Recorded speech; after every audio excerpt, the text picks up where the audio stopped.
जरा बात करते हैं आगे और बात करते हैं नौजवानों की और उस बड़े फैसले की जिसको लेकर पूरी रियासत के अंदर तरह तरह की बातें चल रही है और तरह तरह की सियासत भी हो रही है। इस बीच तमाम सियासतों पर कल रात देर गए मरकजी रियासती काबीना ने रोक लगा दी और साफ कर दिया कि जम्मू कश्मीर में रिजर्वेशन के मामले पर हुकूमत संजीदा है और यही वजह है कि काबीना सब कमेटी को तश्कील दे दिया गया है जिन्हें यह काम सौंपा गया कि वो रिजर्वेशन के कानून को आज खुद देखे। रियासती वजीर सकीना इत्तू को इस कमेटी का सरबराह मुकर्रर किया गया है। याद रखिएगा सकीना मसूद जो है ये रियासती वजीर है सोशल वेलफेयर की भी और ये वजीर है हेल्थ एंड मेडिकल एजुकेशन की भी, इसलिए इन्हें इस कमेटी का हेड नामजद किया गया है और ये माना जा रहा है कि ये कमेटी तमाम स्टेक होल्डर्स के साथ भी बातचीत करेगी, कानूनी माहिरीन के साथ बातचीत करेगी, जिसके बाद अपनी इंटरीम रिपोर्ट ये रियासती काबीना के सामने रख सकती है। ताहम सकीना इत्तू की तरफ से यह साफ कर दिया गया है कि इंसाफ हर शख्स के साथ होगा, किसी के साथ ना इंसाफी का सवाल ही पैदा नहीं होता है। 3 रुकनी कमेटी जिसे तश्कील दिया गया है, जिसे कैबिनेट सब कमेटी कहा गया है, CSC कहा गया है, इसकी सरबराही सकीना मसूद इत्तू करेगी और उनके साथ साथ जावेद राना जो रियासती वजीर है वो यहां पर मौजूद रहेंगे, ट्राइबल अफेयर्स के वजीर हैं, इनको रखा गया है। सतीश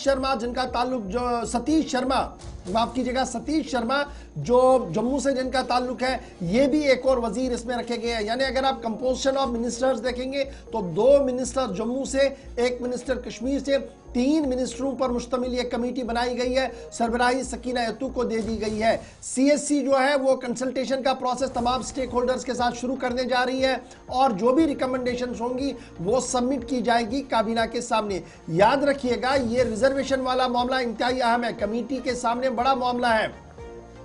क्योंकि ओपन कैटेगरी मेरिट वाले जो बच्चे हैं, ओपन कैटेगरी वाले जो कैंडिडेट्स हैं, उन्हें यह लग रहा है कि उन्हें साइडलाइन किया जा रहा है, उनकी आवाज को नहीं सुना जा रहा है क्योंकि रिजर्वेशन पॉलिसी के हिसाब से 60% के जॉब्स यानी 60% ऑफ जॉब जो है वो कैटेगरीज को जा रही है और 40% जॉब जो है वो ओपन मेरिट को जा रही है, जबकि 70% ऑफ जॉब्स ओपन मेरिट को होनी चाहिए थी और इस तरीके से सिस्टम को चलना था। लेकिन यहाँ जम्मू कश्मीर आते आते सूरत हाल जो कुछ है वो आपके सामने है। बहरहाल सिचुएशन इस वक्त इतनी ट्रिकी थी कि तलबा एहतजाज की राह पर आ रहे थे और मेंबर पार्लियामेंट आगा सईदुल्लाह मेहदी ने इस बात का ऐलान किया था कि अगर रियासती इंतजामिया और हुकूमत मुतहरिक नहीं होती है, कोई कदम नहीं उठाती है, तो दिसंबर के आखिर तक जब पार्लियामेंट का इजलास खत्म होगा तो वो धरना एहतजाज शुरू करेंगे। इस बीच कल उमर अब्दुल्ला ने कहा कि उनकी हुकूमत संजीदा है और वो तमाम मामलात को देख रही है, इसलिए 3 रुकनी कमेटी को तश्कील दे दिया गया, कैबिनेट सब कमेटी को बनाया गया जिन्हें यह काम सौंपा गया है कि वो तमाम स्टेक होल्डर्स के बात करें, लॉ नोइंग अफसरों से बात करें और एक कंप्रहेंसिव रिपोर्ट और सजेशन जो है वो काबीना के सामने रखी जाए ताकि इस बड़े मामले पर कोई फैसला हतमी लिया जा सके। एक तरफ से ही होगा, that means it will take 2 to 3 months, कम से कम 2 या 3 महीने का वक्त इसमें लग सकता है, कम से कम अगर लगा। लेकिन कुछ तलबा तंजीमों की तरफ से और कुछ स्कॉलर्स की तरफ से लगातार ये कहा जा रहा है कि फिलहाल इन 2 महीनों के लिए ये जो रिक्रूटमेंट प्रोसेस शुरू किया गया है इसको रोक दिया जाए, क्योंकि अगर ये रुकता नहीं है तो शबखून होगा, ये उन लोगों के साथ शबखून होगा जो डिजर्विंग कैंडिडेट्स हैं। लेकिन इस वक्त सूरत हाल जिस तरीके की बनी है रिजर्वेशन और दीगर मामलात को लेकर, इससे सूरत हाल बेहतर नहीं। अब देखना होगा क्या स्टेट उस पर रोक लगा पाएगी, उसको रोकने में कामयाब होगी या नहीं होगी, क्योंकि ऑलरेडी कुछ पोस्ट्स रेफर किए गए हैं, कुछ और पोस्ट रेफर किए जा रहे हैं, रिक्रूटमेंट प्रोसेस को तेज करने की कोशिश की जा रही है। इस बीच अब CSC भी बनी है, देखना होगा कि ऊंट किस करवट यहां पर बैठता है।